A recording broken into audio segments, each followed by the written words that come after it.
Senator J.D. Vance has offered new details on how a future Trump administration could approach what it perceives as the unfair treatment of January 6th defendants, outlining a process that would prioritize justice for peaceful protesters while holding violent offenders accountable.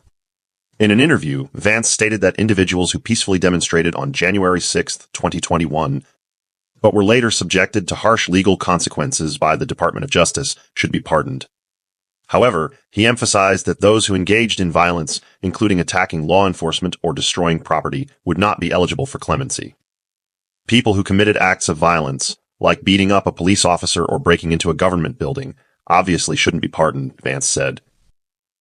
But there are people who just walked into the Capitol and have been treated like hardened criminals.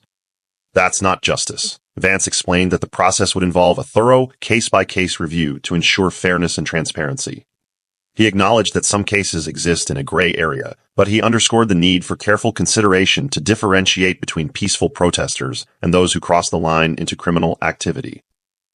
This proposal aligns with President-elect Donald Trump's repeated campaign promises to rectify what he has described as politically motivated prosecutions targeting his supporters. Trump has pledged to use his presidential powers, including pardons, to address these cases if re-elected. Critics of the plan argue that granting clemency to January 6 participants, regardless of their level of involvement, risks undermining accountability for an unprecedented attack on the democratic process. Supporters, however, see it as a necessary correction to what they view as unequal justice, citing alleged overreach by the DOJ in pursuing some defendants. Vance and Trump have both criticized what they describe as a double standard in how the justice system treats political dissidents, pointing to a broader pattern of what they call politically motivated prosecutions.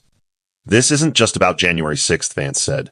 It's about restoring equal application of the law. The issue remains deeply divisive, with opponents viewing the effort as a dangerous erosion of accountability for an attack on the Capitol, while proponents frame it as a move to ensure justice for those they believe have been unfairly targeted. What do you think of this? Comment your thoughts.